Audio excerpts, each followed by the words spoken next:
বন্ধুরা, চিন্ময় কৃষ্ণ প্রভুর গ্রেপ্তারির পরে প্রচুর চর্চা হয়েছে সোশ্যাল মিডিয়াতে যে তাকে আইনজীবী দেওয়া হয়নি, তাকে রাষ্ট্রদ্রোহিতার মামলা দেওয়া হয়েছে, অনেক কিছু বিষয় নিয়ে আলোচনা হয়েছে। কিন্তু এই ওনার যে মানে স্পেশাল আইনজীবী ছিল, মানবাধিকার কর্মী রবীন্দ্রনাথ ঘোষ, উনি এসেছেন ভারতে এসএসকেএম এর চিকিৎসা করার জন্য। ওখানে এসে উনি এখন ভারতে আছেন।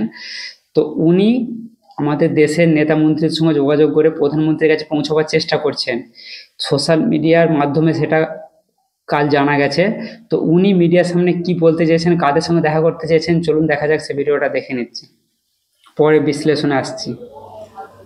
আমাদের সংখ্যালঘুদের নিরাপত্তা এবং তাদের যে দুঃখ দুর্দশাগুলা আমি ওনার কানে দিতে চাচ্ছি, যেহেতু আমি প্রত্যক্ষদর্শী হিসাবে কাজ করেছি, মানবাধিকার কর্মী হিসাবে কাজ করেছি। কার কানে দিতে চাইছেন? আমি প্রাইম মিনিস্টার অফ ইন্ডিয়া, ওনার কানে নরেন্দ্র মোদীর সঙ্গে দেখা করে এই কথাগুলো বলতে চাচ্ছি। আর কার সাথে? আর কার মাধ্যমে যাইছে? আমি একটা সিদ্ধান্ত নিয়েছি আজকে যেখানে গিয়েছিলাম। কোথায়? সকালবেলা। সেটা হলো সাংসদ। উনি এমপি ছিলেন। কে? উনি হলেন অর্জুন সিং। ওনার সঙ্গে দেখা করেছি। উনি অনেক লোকজন ছিলেন ওখানে, কোনো সাংবাদিক ছিলেন না, কিন্তু ওনার লোকজন ছিলেন। ওনারা বললেন যে আমি আসলে নিজের পার্সোনাল আমার ছেলেটাকে নিয়ে গেছিলাম সেখানে, তাকে ইন্ট্রোডিউস করে, আমি তো থাকবো না, আমি বললাম তাকে একটু দেখবেন কতটুকু। আর উনি ওই একটা অ্যাপয়েন্টমেন্ট করে দেবেন আমাকে ইয়ের সঙ্গে। আমি সেই জন্য গিয়েছি। ওই যে এখানে বিরোধী দলের নেতা এই শুভেন্দু অধিকারী বলো যে আপনাকে ডাকবে।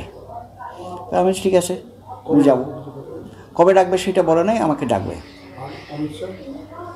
অমিত শাহর সঙ্গে পরে যোগাযোগ হবে এটা উনি বলেছেন। ওনার সঙ্গে আগে কথা বলে নেবে, তারপরে কি সুরাহা হলো আজকে 25-এর পর এগুলো?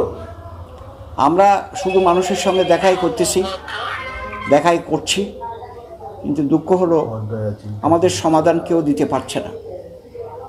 কিন্তু দুঃখ হয় সামনে কি অবস্থা। চট্টগ্রামের কোর্টেতে যখন রবীন্দ্রনাথ ঘোষকে যখন হেনস্থা করা হয়েছিল, এমনকি মারধর পর্যন্ত করা হয়েছিল, গোটা উকিলের মাঝখানে রেখে হেনস্থা করা হয়েছিল, গোটা দেশ ছিছি করেছে। এমনকি ভারতবর্ষ প্রত্যেকটা মিডিয়াতে দেখেছে কিভাবে ওনাকে হেনস্থা করা হয়েছে। তো সেই সূত্রে চিকিৎসার জন্য উনি এসেছিলেন এসএসকেএম হসপিটাল কলকাতাতে।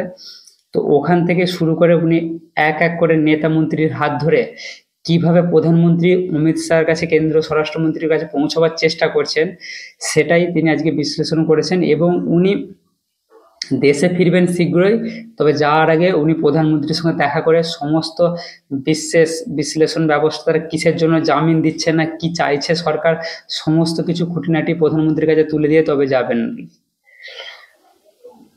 এত বৃদ্ধ বয়সে মানুষটাকেও হেনস্থা করা হয়েছে কোর্টের মাঝখানে। যেই সময় ওনার গায়ে ছিল কালো পোশাক উকিলের। তো বাংলাদেশের আইন ব্যবস্থা যে কতটা তলানিতে ছিল এনার হেনস্থার পরে সেটা পরিষ্কার হয়ে গিয়েছিল।